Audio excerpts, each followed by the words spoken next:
The Gambia, an International Freedom Alliance member, has courageously brought a case before the International Court of Justice regarding crimes against the Rohingya. The United Arab Emirates, long an ally for religious freedom in the Middle East, has become the first country in the Middle East to permit the construction of a temple of the Church of Jesus Christ of Latter-day Saints. In Uzbekistan, steps have been taken to improve its record on religious freedom, and those steps continue. I had a great chat with religious leaders when I was there earlier this year.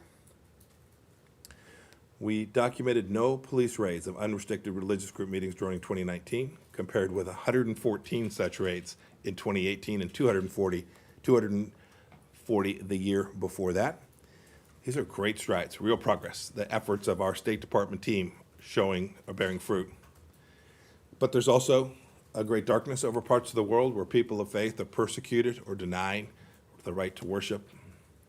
The Nicaraguan government harasses and intimidates religious leaders and worshipers and desecrates religious spaces, often using proxies. In Nigeria, ISIS and Boko Haram continue to attack Muslims and Christians alike.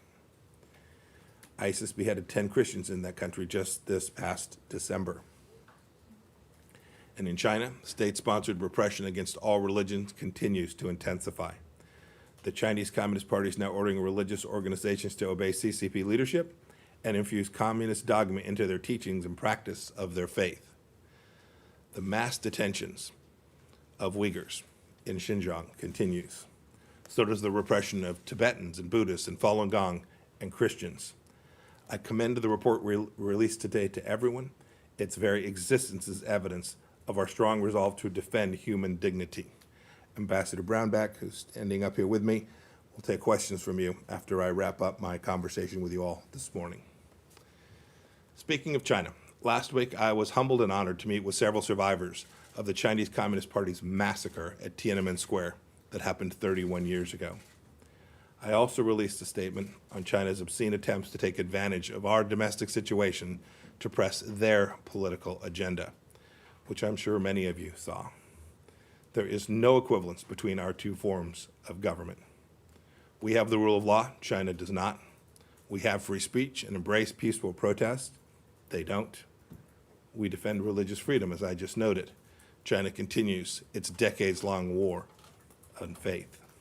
The contrast couldn't be more clear. During the best of times, China ruthlessly imposes communism. And amidst the most difficult challenges the United States faces, we work to secure freedom for all. And speaking of freedom, I want to say how happy I am that Michael White's back home safely. I want to thank our team led by Special Representative Brian Hook for the great diplomacy that he engaged in that led to Michael's release. I want to thank the Swiss government, too, for their assistance. The work is not done.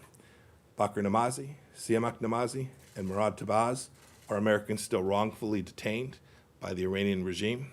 Tehran must release them immediately. Staying in the Middle East, a brief comment on Libya. The agreement between the GNA and the LNA to re-enter UN security talks was a good first step, very positive. Quick and good faith negotiations are now required to implement a ceasefire and relaunch the UN-led intra-Libyan political talks. It's time. It's time for all Libyans on all sides to act so that neither Russia nor any other country can interfere in Libya's sovereignty for its own gain. Putting Libya on the path to economic recovery means preserving Libyan oil facilities and strong access to the National Oil Corporation. On Iraq, the government of Iraq has agreed to the strategic dialogue proposed in April. Beginning tomorrow, Undersecretary Hale will lead that discussion with representatives from Department of Defense, Treasury, Energy, and other agencies and their Iraqi counterparts. In keeping with previous dialogues based on our 2008 Strategic Framework Agreement, the dialogue will cover all of the areas of interest between our two countries: politics, economics, security, culture, and energy. With new threats on the horizon, including the global coronavirus pandemic, collapsed oil prices, and a large budget deficit, it's imperative that the United States and Iraq meet as strategic partners to plan a way forward for the mutual benefit of each of our two nations. A little bit closer to home, the Trump administration continues to work with our partners to sustain the great transformation here in the Western Hemisphere, to turn it into that hemisphere of freedom that we have talked about. That work must continue in bilateral and multilateral settings, why I'm voicing the United States' concerns over the Pan American Health Organization's role in facilitating forced labor by Cuban doctors in Brazil's MICE medical program, during which more than 10,000 Cuban healthcare workers have allegedly been trafficked. PAHO must explain how it came to be the middleman in a scheme to exploit Cuban medical workers in Brazil. PAHO must explain how it came to send $1.3 billion to the murderous Castro regime.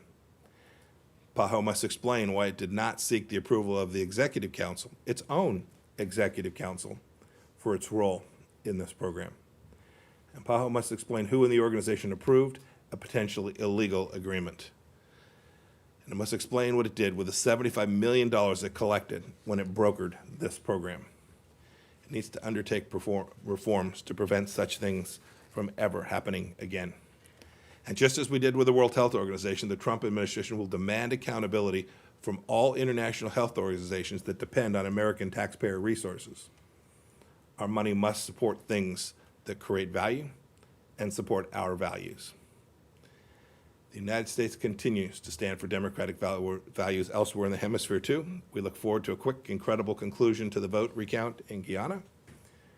We expect transparent and credible outcomes in the legislative elections in Suriname as well. And we continue to support the Venezuelan people in their quest for freedom. Let's not lose sight of how the Maduro regime has harmed Americans either. We call once again for the regime, which has held 6 U.S. oil executives for more than 2.5 years now without a trial, to release each of these individuals. We also call on Russia to do the same for Paul Whelan, who needs to be released now.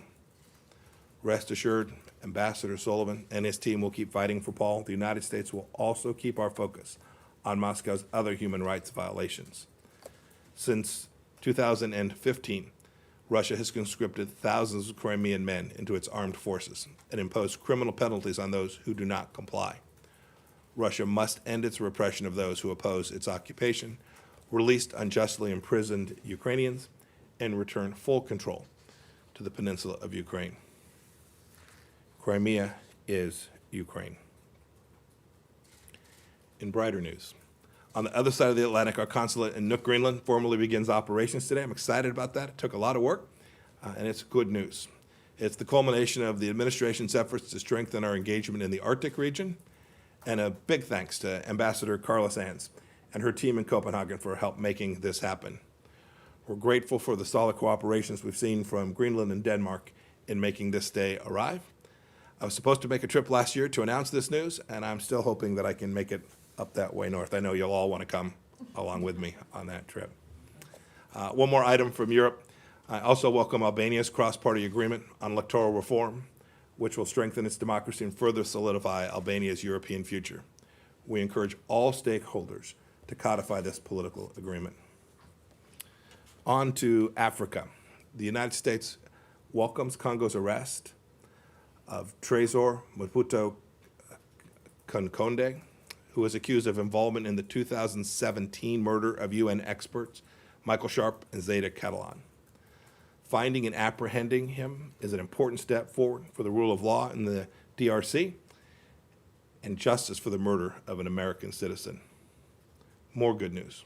We want to congratulate France on its announcements of operations that killed in northern Mali Abdelmalek Droukdal, the leader of al-Qaeda in the Islamic Maghreb.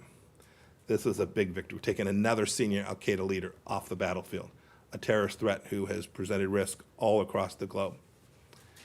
And I want to mention briefly, too, an upcoming meeting General Secretary Xi is having with leaders in Africa on COVID-19. We've taken note of the very modest financial donations that China and so-called private Chinese entities have dispersed in Africa.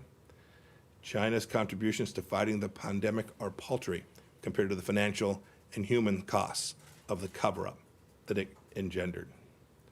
And I note, too, our concern that China will exploit the pandemic as a pretext to continue its opaque lending practices that have led nations to debt and disappointment all throughout Africa. The United States has done and will continue to do enormous good work in Africa. PEPFAR has saved millions of African lives, and the U.S. is sustaining multiple programs in Africa to fight the COVID-19 pandemic. We'll continue this remarkable humanitarian work as a reliable, transparent, and steadfast partner to our many African friends. And finally, I have an announcement regarding America's unyielding pledge of help for countries and people afflicted by a pandemic. First, I want to announce $14 million in new humanitarian assistance for refugees and vulnerable migrants. Second, President Trump is proud to help supply ventilators to countries all around the world. Today, we're providing nearly $180 million to support the purchase of those ventilators, as well as the training and support needed for these complex machines. So far, we've committed to deliver nearly 15,000 ventilators to more than 60 countries. I'm happy with that to take a handful of questions. Welcome back, Sean. Go ahead. Thank you. Sean, there you are. Sean, yes, sir. Actually, I wanted to ask you about events in this country over the past week, the killing of George Floyd. And so you commented on Twitter about this, and you've criticized China and Iran over their response, how you say they're exploiting it. But what is the message from the State Department? What is the message the United States projects to the world about this? When we have greater attention to the racial disparities here in the United States, when you've seen the use of force in Lafayette Park, what message can the United States have? Is it still in position to raise morally these issues like the ones we hear today about religious freedom? And the State Department itself, is there any more focus that you think should be done in terms of diversity in the State Department? Well, I'll take your second question first. Since the day I arrived here, we've been very focused to make sure we brought every talent to bear all across the State Department, a diverse set of people working from all across the country, of every race, of every nature, of every political persuasion, to bring them here to execute America's diplomatic mission. I'm really proud of the work we've done to make sure we have the right team, a diverse team here on the field. I think the statistics show that hard work by Carol Perez and her team in our Department of Human Resources. I think they've done fantastic work at that, and it's important. It's important as we travel the world that our team represent America in a way that reflects the full glory and diversity of the United States of America. And as for your first question, I think the question is so troubling, right? Because you ask the question assuming there is a moral equivalency between what takes place in these countries where they repress their people and they bludgeon their people and they burn down their religious facilities and they deny journalists, you all, the chance to ask a question of a Secretary of State, just like the question you had the opportunity to ask me today and demand that we provide responses to you and hold us accountable.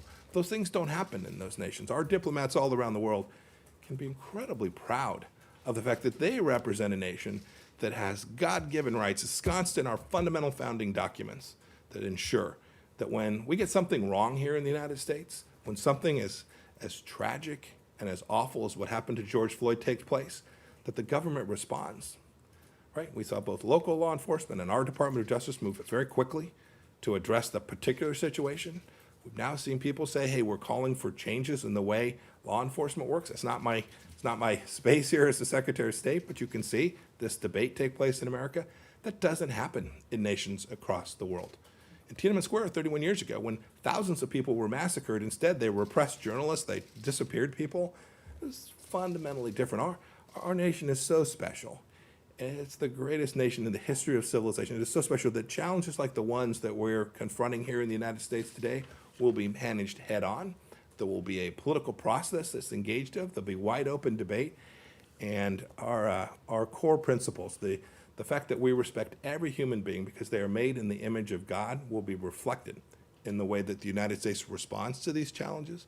And I actually think our diplomats have this incredible opportunity to tell this important story about how America confronts challenges inside its own country in a way that reflects the finest of what our founders would have hoped America could achieve. Rich? Madam Secretary. Hey, Rich.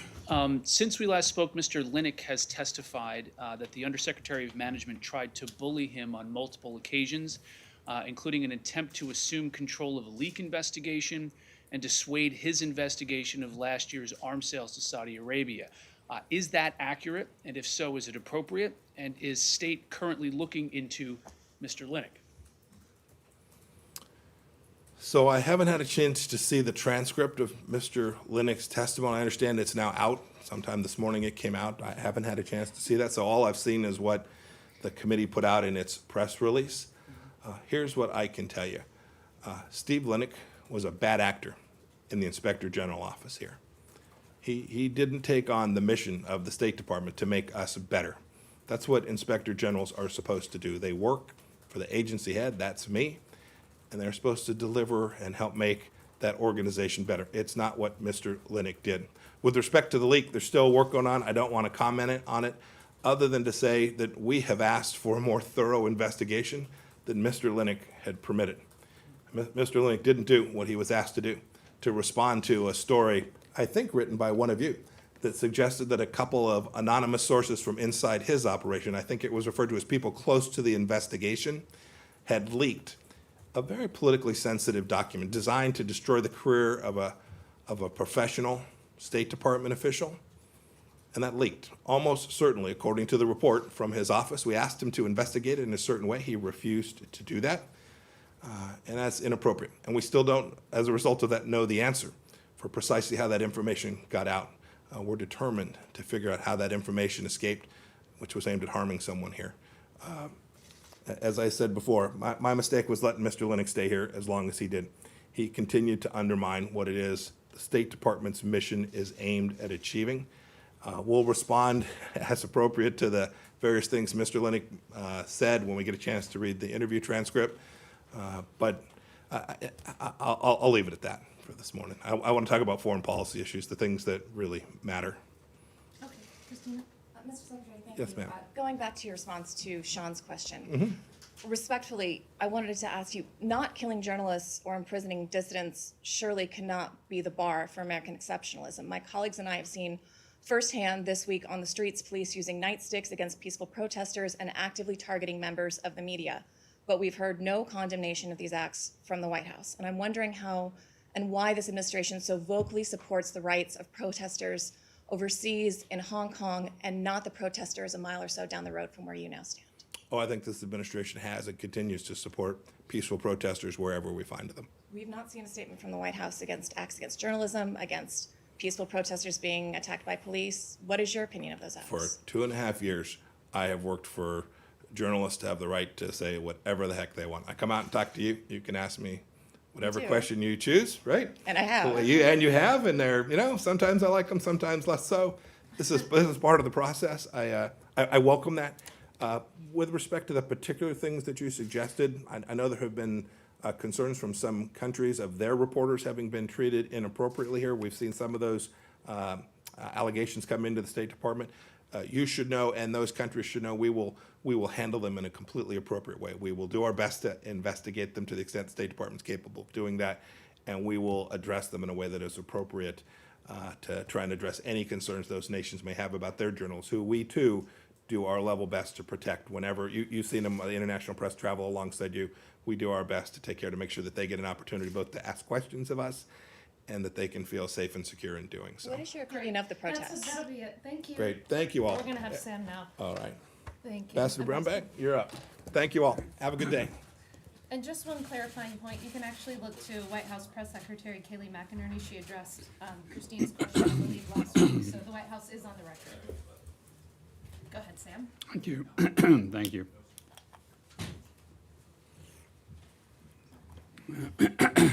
Well, thank you all for being here today. Thank Secretary Pompeo. Grateful to President Trump, Vice President Pence, leading on this important issue on religious freedom.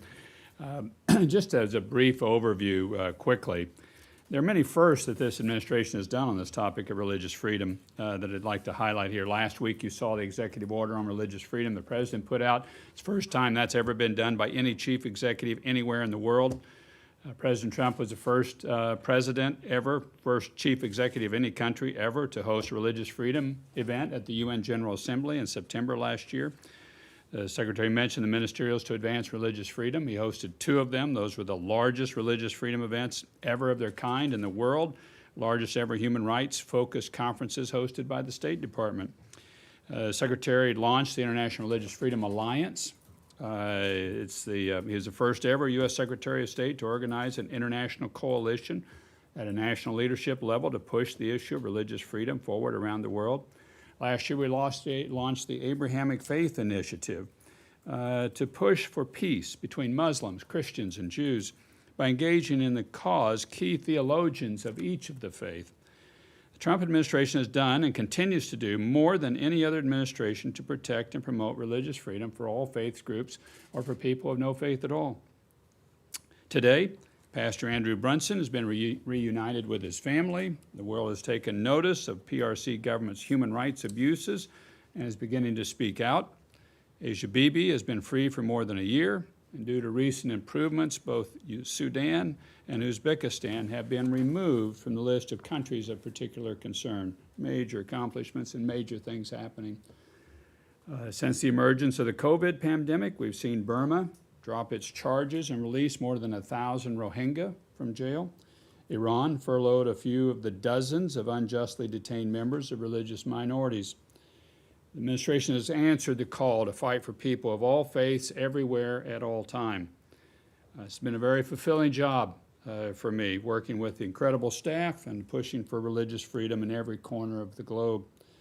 Yet the state of religious freedom remains far from perfect and very troubling. In many places of the world, individuals have become more familiar with religious oppression than religious freedom. And that's this report we put forward today, the 2019 International Religious Freedom Report, Religious Freedom Report that's put out today.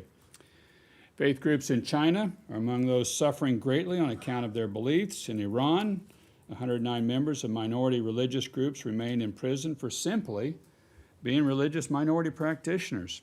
And last year, the government executed a number of individuals on charges of enmity against God. In Nigeria, conflicts and carnage continue between predominantly Muslim Fulani herdsmen and predominantly Christian farmers in north central states. So our work is clearly cut out for us. We must continue to build partnerships and alliances with nations who share our commitment to advance religious freedom around the world, and we must continue our efforts to stop bad actors. And we must also continue to expand our capacity. The importance of advancing religious freedom cannot be overstated. It must extend to all areas of our foreign policy. And that's why President Trump announced a new executive order last week, as I mentioned, which prioritizes international religious freedom in the planning and implementation of United States foreign policy and in the foreign assistance programs. We will continue to press forward our commitment to promote religious freedom for all. And that's what we have done. That's what we will continue to do. And the Secretary has been outstanding in leading this effort, as has the President and the Vice President. And I think you'll see more to come. Be happy to take questions I'm if you trying to might get have. for everyone who hasn't had a chance yet, so start with Nick. Ambassador Nick, your friend, PBS NewsHour, thank you for doing this. I wanted to ask about China and Xinjiang and what you're seeing. China's obviously long said that the Uyghurs, the Muslim Uyghurs who have been imprisoned or detained in Xinjiang have been released. So do you have any evidence that any Uyghurs have been released from these detention camps during the coronavirus? And have you seen evidence that independent researchers have found, which is that some of these detainees ended up working in factories, including factories who make products for Western companies? Thanks. We have no evidence that they've been released. And even if they were released, they're released into a virtual police state that China has created, that Chen Guangguo, the chair of the Communist Party in Xinjiang, who was the chair in Tibet, has created, and he's been well funded to create this. These are facts that we do know. We do know that a number of workers have been put into forced labor facilities now in Xinjiang, and even Commerce Department now has sanctioned several of the companies in saying these products are produced by forced labor and they cannot be received into the U.S. marketplace. It is a horrific situation, and our big concern here is that this is the future of what oppression is going to look like, is what it looks like for the Uyghurs when they get out of the prison camps. It's going to be cameras and identification. It's going to be social credit systems. It's going to be oppression, particularly if you want to practice your faith. In many of these places, you're fine if you want to do anything. You want to get an education, fine. You want to work, fine. Anything. But if you want to practice your faith, it's a no-go. And if you do, there will be consequences for you and anybody else that pings you on your cell phone. These are the things that is the virtual police state that we're very concerned about it being the future of beyond Xinjiang. And on those forced labor facilities, as you called them, any evidence that these are factories that make products for the West? Well, I'd refer specifically to what Commerce Department has done on the entities list where they blocked these products coming in and go off of what their records have produced. But this is the information, the anecdotal evidence information we're getting from people that testify that have relatives or they themselves have been in these facilities. Saeed, go ahead. Thank you, Morgan. Thank you, sir. Are you concerned that many of the authoritarian regimes, especially in the Arab world, are taking advantage of the COVID-19 spread issue and lockdown to basically restrict religious freedoms and go after a lot of, practicing people and so on? Are you concerned about that? That they are continuing to do that, keeping mosques off limit and things like that nature? Absolutely. Here's the big concern on the COVID crisis from my perspective and the space that I'm in. Number one is that you're subjecting people that are prisoners of conscience to a pandemic, then they should be released. They shouldn't be in prison in the first place. These are prisoners of conscience. They're in because they're simply peacefully practicing their faith, and they shouldn't be in prison and subjected to it in the first place. Number two, we're very concerned that in the future, you're going to see a number of governments that see an advantage here, a chance, okay, we shut down all these religious institutions. We're going to keep them shut down after the COVID crisis passes because we don't like these religious institutions operating freely in the first place. And that's a deep concern that I've raised to our alliance allies and others on the religious freedom space. We don't want to see the leftover of this impact the closing of these religious institutions. Having said that, I'm very appreciative of religious leaders and their cooperation with health officials around the world to really push back against congregations coming together during the COVID crisis. You saw COVID happen during the Easter period, you saw it happen during Passover, you saw it happen during Ramadan. Three of the major kind of religious events of the year for three major religions, and all of the, not everybody, but almost all of the major religious leaders said, don't come together, don't congregate for the first time in 1,000 years because we don't want to see the spread of this. And I thought the religious leaders, by and large, were very responsive during this COVID crisis, and I think it helped enormously. And they're going to be a big part of the future, too. Thank you. Kylie, go ahead. Thank you for doing this. Two questions. With regard to the report this year versus the report last year, which country has fallen behind, taken steps backwards the most in terms of religious freedom? And then the second one, you were just talking about religious institutions maybe staying shut down as a result of coronavirus. Can you point us to a few countries where you guys are looking at that so that we can continue to keep tabs on it?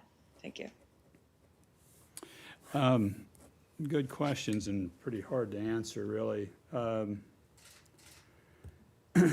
maybe it sounds like a broken record, but China is just such a big player in this space in such a negative way that it's hard to overlook. And they're an exporter of their ways and their technology.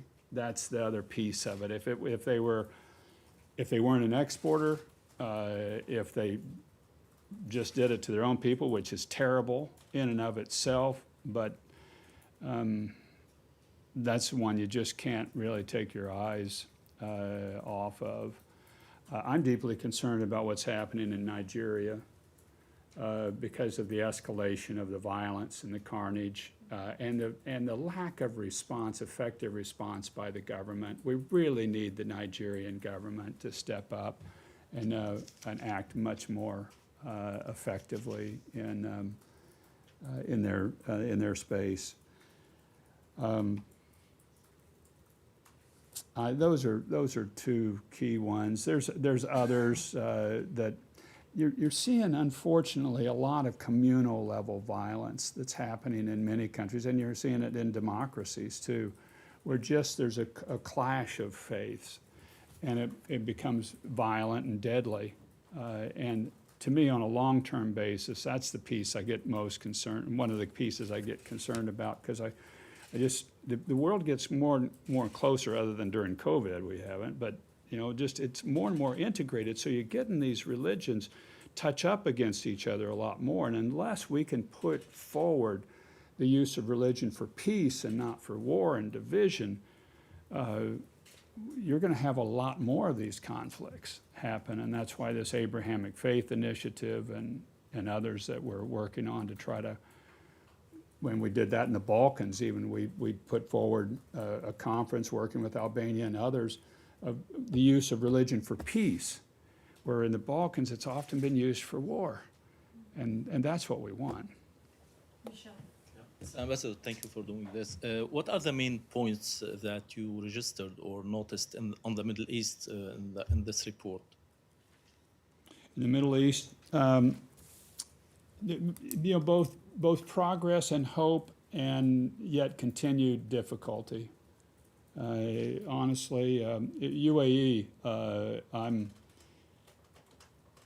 really did an amazing thing in hosting the Pope on a papal visit. First time the papacy has been in the Arabian Peninsula in the history of mankind, and celebrated it. The UAE government did as an open statement, and you heard the secretary say they opened a church to LDS, and amazing. And yet you still have blasphemy and apostasy laws in the places. Saudi Arabia has continued to be a country of particular concern, and they still are the only nation in the world without a single church. And you're going, really? You used to have churches there. There are historical churches that are there. So I meet with a lot of, prior to the pandemic, I meet with a lot of Middle East leaders. And they're thinking much more along this line because their children were raised on the internet like most of the places around the world, again, other than China that has a firewall. They mostly have open access, and they want a more open society and a freer society. So the leaders are feeling, I think, that pulse of the population, and I hope more will continue to lean forward on how they can open up, and we're getting more indications like that. Thank you. Kim, you're the only one that hasn't gone. Do you have anything? If not, it's fine. We'll give Christina. I guess the UN recently came out with a report saying that the Taliban was still close to al-Qaeda. What does that do to religious freedom in the future in that country? Are you concerned? I don't have a good thought to give you, and so rather than taking a stab at it, I don't know how I would really frame or categorize that, so I'm sorry. Okay. Thanks, Sam. Appreciate that. Thank you. Sean, I have one quick